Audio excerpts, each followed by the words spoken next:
McCann, just a day off. Tex, he has a mild strain of a lower lat, and he's been dealing with it kind of on and off since Oakland. It got to the point where we got an MRI yesterday. It was irritated, and it's a mild strain, so we're going to give him 3 or 4 days off and see where we're at. So not a DL situation? Not at this time, no. He seems as though he's been kind of struggling a little bit at the plate. Do you think that's part of it? You know, I don't know. It could be. You know, these guys right now are always dealing with aches and pains, whether it's, you know, it's been his lat. He's had, you know, a couple other little things. The neck was kind of stiff a day, so you don't know if it's all related, and it could be. I know it's something different, but he's had a couple other injuries so far this year. What's your level of concern that this is going to eventually lead to a DL? Well, we're really hoping it won't. I think if we were concerned, you know, really concerned, we'd put him on the DL right away. We're hoping that after 3 or 4 days, maybe he feels okay, and maybe we can get him back in there. And with McCann, he has been swinging the bat well. How difficult is it to take him out of that lineup? Well, you know, you can't kill him, or you'll wear him out, and he won't. You know, then he won't swing well. So, Serby and Greeny have had a good little mixture going. So I figured today was a day, and that I'd give him off. He played night, day, and that's, you know, some tough games. He's your backup first baseman right now, or is it somebody else? Who? McCann. Well, it could be a number of people. But yes, I would not be afraid to put him there. Sweeney. Oh, I knew they was going to ask that. We'll find out. Did you look? No, I didn't look.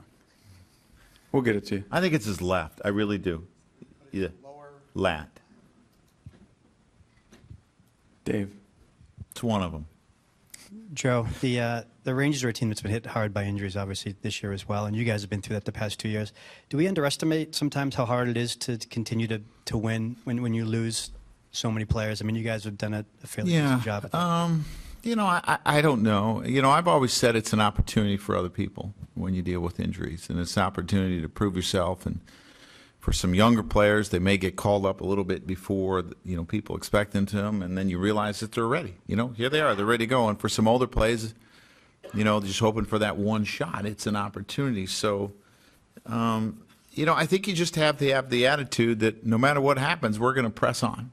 And we're out there to win games, and that's what we're going to do, and we're not going to make excuses. And because I always say no one's going to feel sorry for you. You know, there are challenges sometimes when you have injuries because, you know, like I said, when you have challenges to your starting staff, sometimes it affects your bullpen as well. Position players, that's different. You know, there are things that you have to deal with, but you got to have the right attitude. Wally.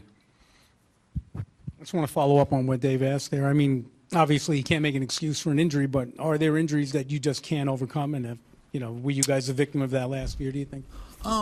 You know, I don't know if it's one. Sometimes it's the number of injuries that you, and, you know, at times we became left-handed dominant last year because we lost some of our right-handed hitters and we lost some of our switch hitters, and that was kind of tough because we'd stack 5 and 6 left-handers together, and that's not what you want to do. But like I said, you can't ever make excuses. You know, these are grown men playing a game. You got to find a way.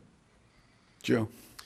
Tonight, Green Star will be the 46th time that a rookie starting pitcher has taken the ball for you, which is twice as many as any other team. Did you ever think that you'd be in a position where, you know, with this franchise, that half of your starts would be with the rookie? And, you know, you talk about guys coming up and maybe realizing they're ready. I mean, is this an example of that? No, I don't think you ever expect that. Because of when we started the season, we had veteran starters. So you weren't expecting it, but it happens. And, you know, it's an opportunity for him to shine and prove that, hey, you know what, I do belong here. And I do, you know, belong in the New York Yankees plans as a starter here, and I can help this club win. So I think it's a great opportunity for him. Meredith, Mark. Joe, post All-Star break, what's impressed you most about the starting pitcher so far?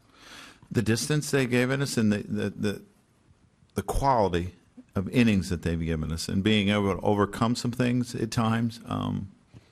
They've been aggressive. They have not beat themselves. They have not walked people. They have just thrown the ball extremely well. Joe, with all the talk about potentially adding pitchers, we don't know what's going to happen with your rotation, but how much would it take some pressure off of your pitchers if McCann, Ellsbury, and Beltran can, carry on what they did this weekend? How nice was it to see the three of them all contribute to 3 wins in that series? Well, anytime you score runs, it's going to take pressure off your pitching staff. And we expect those guys to be a big part of their lineup. But, the other 6 guys have to get involved too. To score a lot of runs on a consistent basis, it can't just be 3 guys. But to have those 3 guys going with a number of other guys going, it'd be kind of special.